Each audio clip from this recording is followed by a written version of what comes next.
Are you ready? What's my name? What's my name? Say Kareemali. Say Kareemali. You're listening to Are you serious? the Hip Hop Debate Show. Okay, so hear me out. The official podcast of Kareemali. In about 2 seconds, Kareemali will begin to speak. I'm just gonna start it. Kareemali TV. This is the Are You Serious podcast, and where we discuss various topics through the lens of hip hop culture. I'm Kareemali, got the co-host, the lyrical Leviathan, who you were just Slick Vic Low and with the LA gear lights on. Heated, yo. I had to bring in some lyrical Leviathan. Yeah, that was great. I got my man Skills Mega MC producer sent me some dope ass tracks. You know what I'm saying? One half of the Liberated Scarface's hip hop duo out of West Baltimore. Got my man Jammer One, the guy, MC producer, also great live performer. Great, I love Jammer's music is so dope. Like everybody fucks with Jammer, he just don't know it. I call him the Jammer Man now. He's unbelievable. And behind him, we got the goofy ass Chuck the Bad Ox, who went all bad. This movie, yeah, there you go, the Bad Ox. This guy talking his shit from the background. You know what I'm saying? So what we're gonna talk about now? I mean, the discussion that was a great show, by the way. I enjoyed that. I think you guys got to do. Might have to be a whole series. Might have to be. I see. We see Jammer's plumber's crack. We're gonna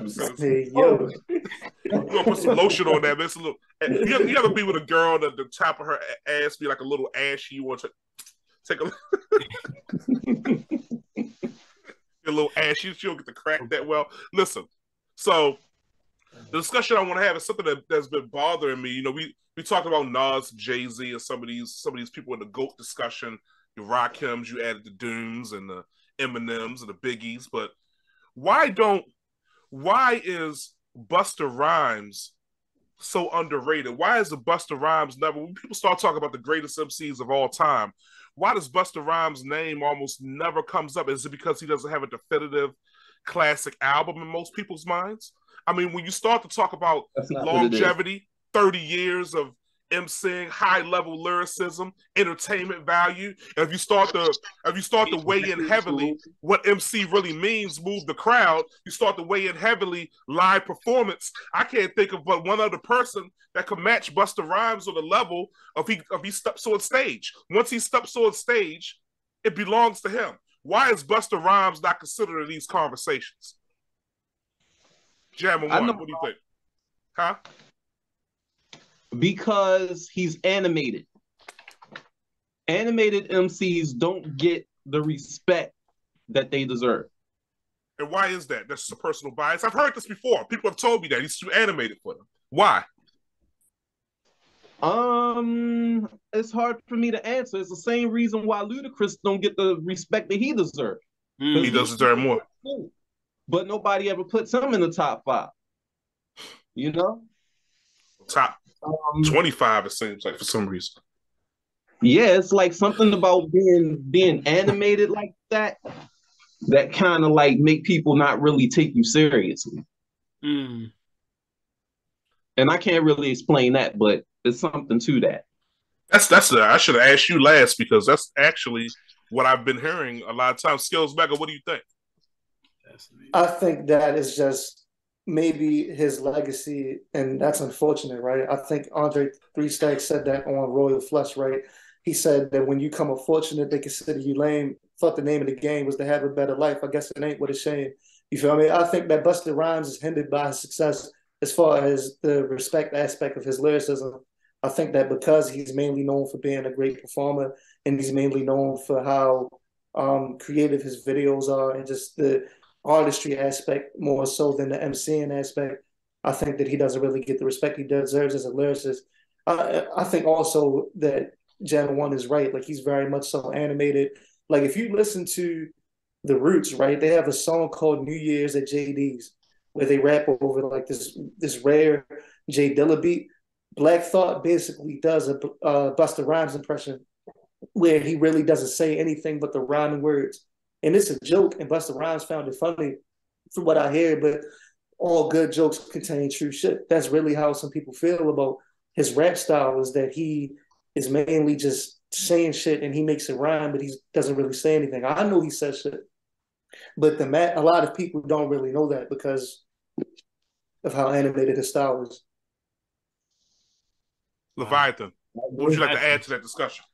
Wow, I mean, that was some very astute observations and breakdowns by both of y'all. It's a really interesting question, fascinating to kind of examine why is the case, because I remember a time, not incredibly long ago, like within this millennium, where Busta Rhymes was routinely mentioned in those conversations. I remember a time when like people were having the Busta Rhymes Jay-Z debate. Busta Rhymes and Jay-Z even kind of was like hinting that they might battle each other just because, you know, Busta Rhymes was like, hey, you know, y'all talking about he the best, but I got all the same stats. Because if you're talking about lyrical skills, you're talking about performance acuity, you're talking about hit records, you're talking about creativity and artistry. A lot of the things Skills pointed out as reasons people look to Busta Rhymes in that way, as opposed to his lyrical skill, to me, are reasons that he should be in the conversation. We didn't, blasphemously enough, we didn't even mention him enough in that last discussion we had. But, you know, for me, he's definitely in that top 10. I brought him up. I can't keep him out of the top 10. Can't keep him out of the top 10. It's impossible. It's impossible. I put him above Eminem. I point to the Eminem and Busta Rhymes collab, where I often break down in a scientific like manner how Eminem went really, really dope, and then Busta Rhymes is like, nice. Now let me show you the next level. You talk about calm down.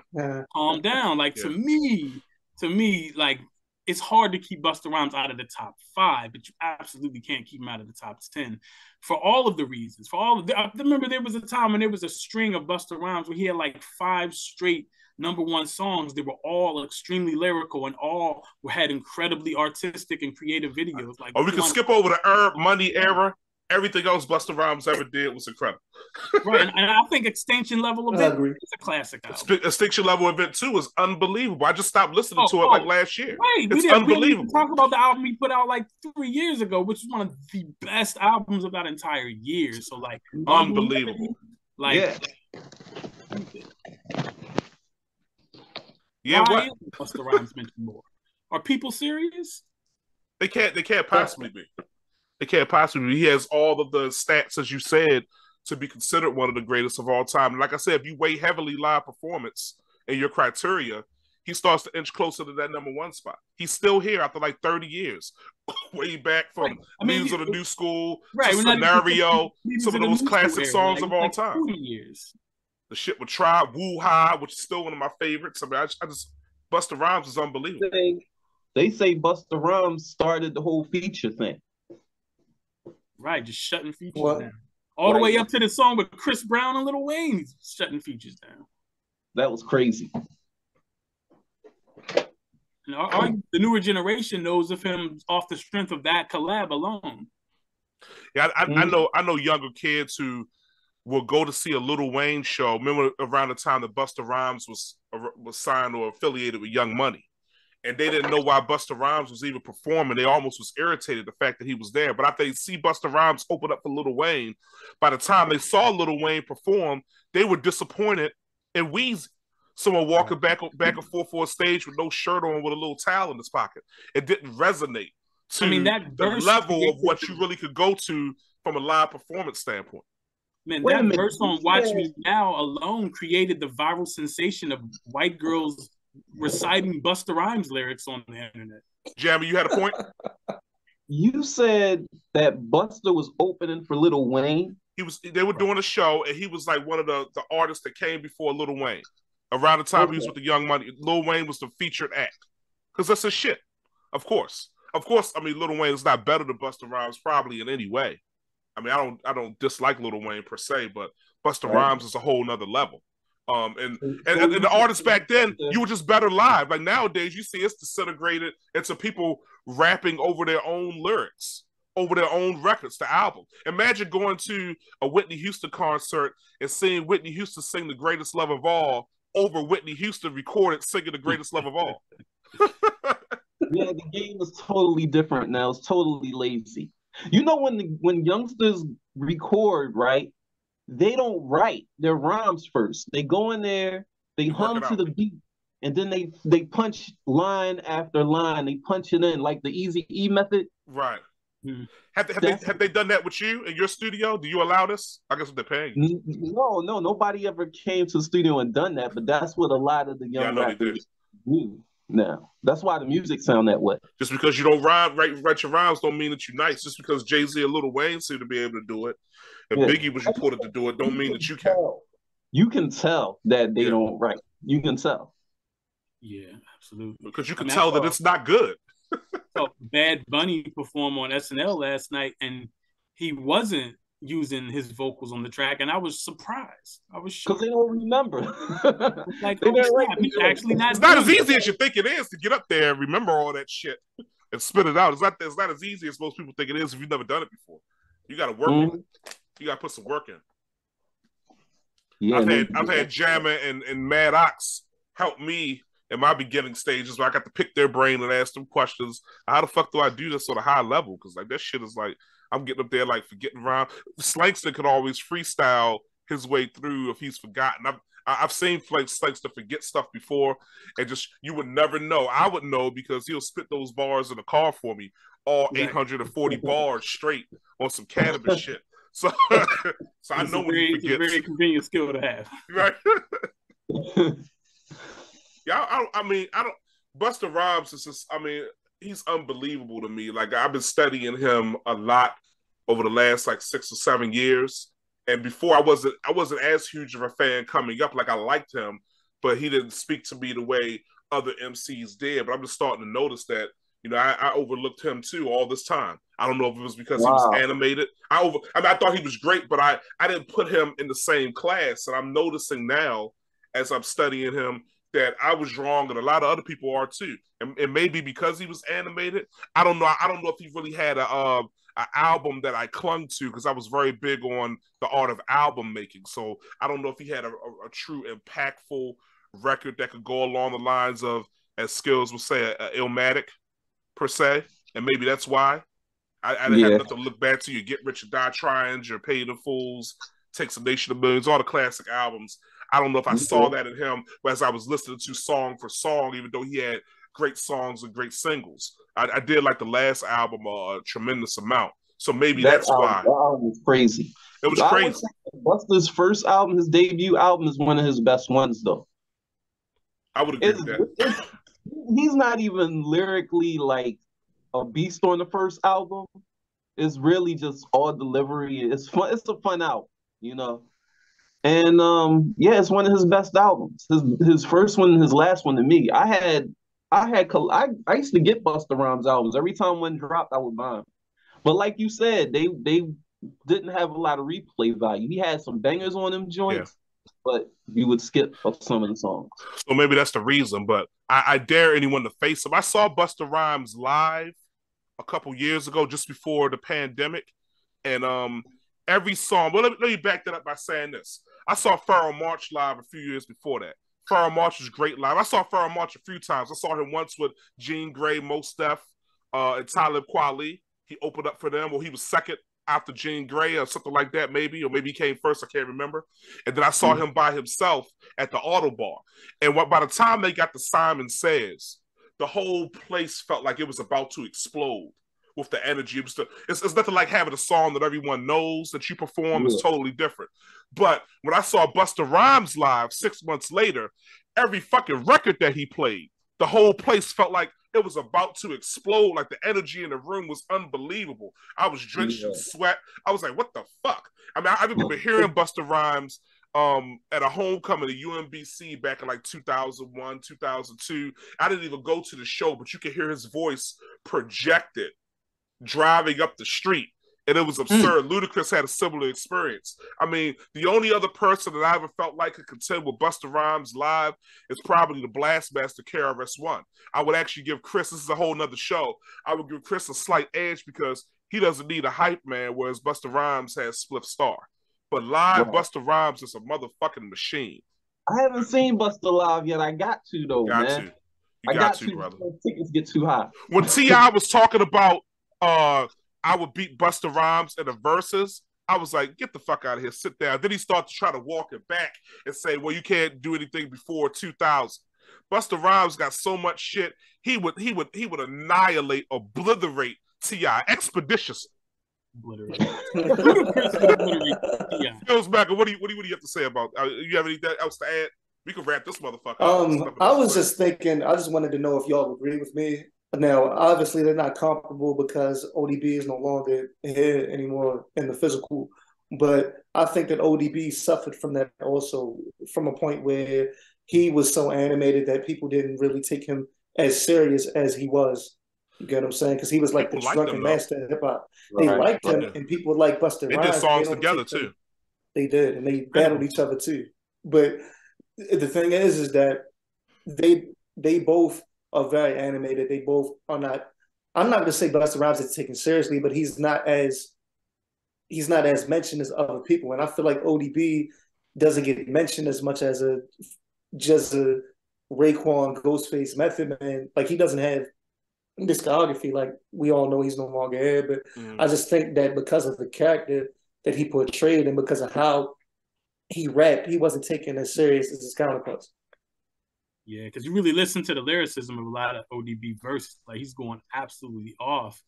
And I think similar with Busta Rhymes, especially as his lyricism increased in technique over the years with each album, people missed with the live animation, with the character, but even with the speed of rapping that he would do often, people often miss what he's really doing in between the lines lyrically, like the amount of intricate rhyming that is happening.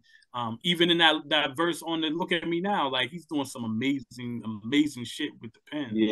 Yeah.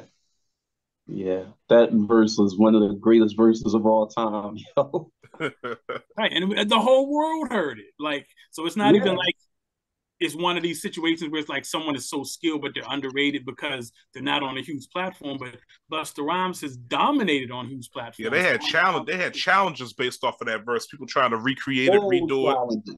Right. So do y'all think that he would have like a Black Thought moment? Like we all know how nice that Black Thought is, but because Black Thought is from the roots and he's not from a traditional hip hop group, he doesn't really get mentioned or wasn't really mentioned like that in a lot That's changed of opinions. That changed when he did that Funk Flex freestyle. Yeah, so Busta Rhymes was to do a Funk Flex freestyle and he killed it. Do you think that he would get mentioned more? Man, it might have an even bigger because of how big his name already is. That's a good question. I think he would. That's a good question. If he zeroed in and focused on like lyricism, then absolutely. If he wanted to, he could bar you to death. Like if he did a verse similar to the Look at Me Now verse, but like even on more Busta Rhymes steroids and the video just hit the internet in a similar manner, like people were talking about like it was the freaking Super Bowl. But one thing he is entertaining and skilled. Not everybody is both. Mayday, Mayday, Mayday, Mayday, Mayday, walk barefoot, cross niggas like Kunta Kinte. I love Busta. That's fine. It's not what you say, but how you say it. How you say it, yeah. Definitely. But yes, that's all I really have to say about that. I mean, I wish we had disagreed a little more. This is like Chris Farley episodes. Like I need to bring some haters on the show. That was great. Wasn't that great? Yeah, that was great. That was great. Right. Shouts out to Dirt Platoon, Calvin Slipwalkers, the Ownership is Gangster shirt. Told him I wear it for the shows. Probably promoted it a little bit, but it's a really dope shirt. Every time I walk around, people always say they like the shirt and shit. It's a little musty right now because I was throwing on, so there's some underarm pheromones that are perpetrating in the inspiring. Yo, I got one for y'all, man. I got a question for y'all, man. What's that? So, and I've had this conversation before in a couple different spaces, but basically, I want to get y'all opinion. I feel like out in New York, right? I feel like Queens has the best MCs. Most people say Brooklyn. I say Queens, but what do y'all think? That's an episode. Let's save that for another show because that's okay. That's a dope question. People might even be we can do that next week. Let me go and think Long about Island it. Has Rock. We can just do all the barrels. Hey, write that South down. Bronx, South Bronx. We can do Shaolin alone, Staten Island alone has the whole thing. So most. Yeah, but I'm saying Tragedy, Gaddafi, Nori, Mobb Deep. We can do this next week. You know, Havoc technically from Brooklyn. Man. Whew. Okay, if you want to take Havoc off, there's still Nas. It will come down. It will come down to Queens and Brooklyn, I think, in a lot of ways, because people is gonna automatically go for Brooklyn. But you got Biggie, you got Tyler, you got Jay-Z, you got Big Daddy Kane. Long Island goes crazy though. MF Doom, Rakim, Daylight. Long Island goes crazy too. What's Freddie Fox? Freddie Fox. Where Bumpy Knuckles did. Long Island go crazy too. Let's save that one. But we're gonna table this one. Kareem Ali TV, Jammer One, Skills Mega, Lyrical Leviathan. Are you serious? Very serious. So I have to stand here today as what I was when I was born, a black man. Your racism bounces off me, I'm bulletproof. Your prejudice gets deflected, I'm bulletproof. Your hatred can't penetrate me, I'm bulletproof. Our minds can't be shackled no more, nah, we know the truth. Yeah, from the spot that Malcolm stood, looking out through the window, I'm looking out over my hood.